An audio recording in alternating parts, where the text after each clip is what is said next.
Hey, what's going on guys? Oscarmini here, and here is my review of the iPhone SE 2020 after a little over a month's use of the smartphone. There are certain things I really found amazing on this device, and there are other things I wish were actually better on the iPhone SE. You want to find these things out without taking much of your time? Yo guys, let's get started.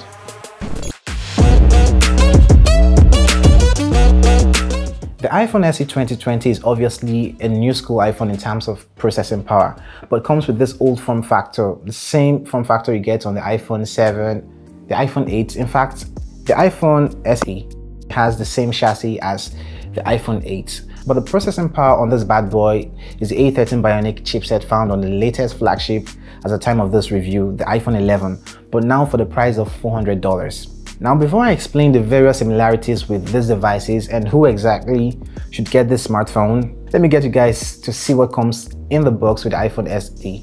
On opening the box for the first time, you get to see the regular paperwork, Apple stickers, the smartphone itself, the teeny tiny 5-watt charging brick, the regular Apple earbud, and the Lightning to USB connector, and that's all you get. If you are coming from the older iPhones, you are already used to this design, the regular 4.7-inch LCD display, but if you're coming from something like the iPhone 10, you need some getting used to. You still get that old button with Touch ID and also that haptic feedback to mimic a real button press. You miss out on the iOS gestures too. The build here is actually of high quality, and you get a glass rear on the smartphone, and that's because you have support for the Qi wireless charging on the iPhone SE 2020 this time. I've actually been using this a whole lot. So let me get this out of the way first of all. I don't really like huge devices. I mean, I've reviewed a couple smartphones with up to 7-inch panels, and at that point they are called tablets, but those are quite enormous in my opinion. I don't really like having large devices, but when I got to the iPhone SE, it really did feel comfortable holding this small device in my hand, and it could easily fit in my pants pockets, the pockets in my pants here. But as the days went by, I began to miss the huge displays I've gotten used to. Aside that, this is a very well-tuned LCD panel, as with every other LCD panel from Apple, with great color accuracy, and you do not really have to bother about display sharpness from the regular viewing distance, as they are reasonably okay. About a 326 ppi density on a 4.7-inch display isn't the end of the world. I actually think it's good for what it is. If you want to know the specifics for the display you get on this smartphone, you're getting a 16:9 aspect ratio, 750 by 1334 pixels in the resolution, and about a 65% screen to body ratio, which is pretty much the same display as you'd get on the iPhone 8. Not forgetting the True Tone feature, which dynamically adjusts the temperature of the display here and the intensity of the white lights on this display. Some additional features you get on the SE here include being able to use Apple Pay for your transactions, the wireless charging, which is here also on the iPhone 8.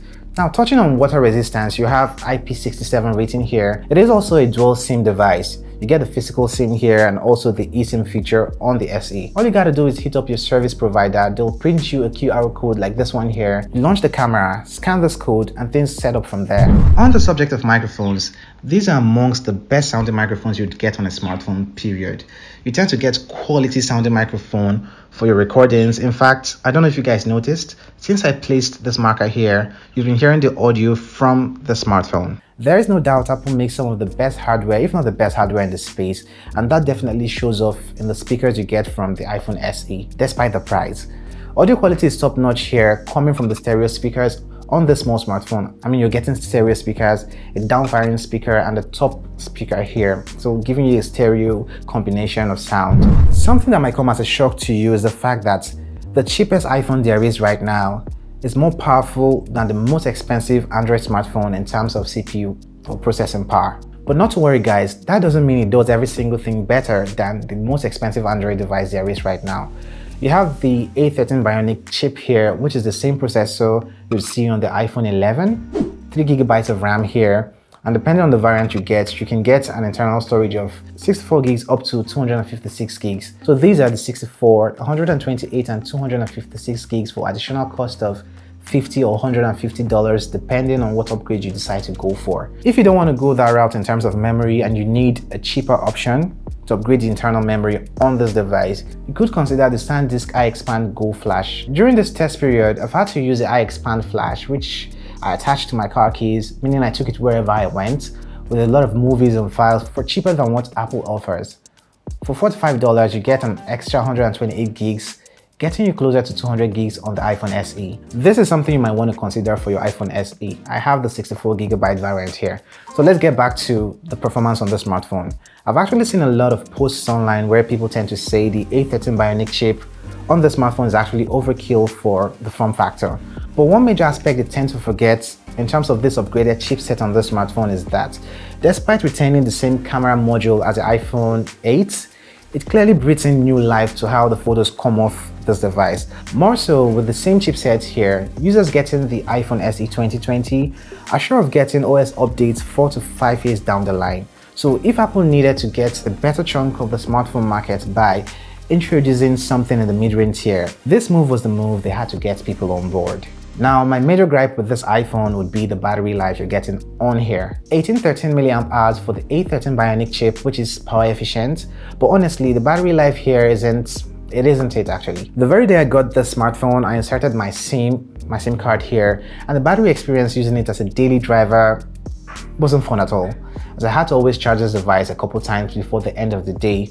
About 2 to 3 times before the end of the day. 2 weeks later, I got exhausted and decided to make it my backup device while comparing and testing alongside other Android devices. It's actually been a long while I had to bother myself about charging a smartphone before the end of the day. To help you with this, you might want to get one of these battery packs for the SE. I'll have one link in the description below. Otherwise, you have to carry alongside a power bank for the smartphone. The only word that can explain the photos coming off the iPhone SE would be amazing. Remember what I said about the A13 Bionic chip giving you the best and amazing photos due to the whole computational photography going on here? Yeah, that's a real thing.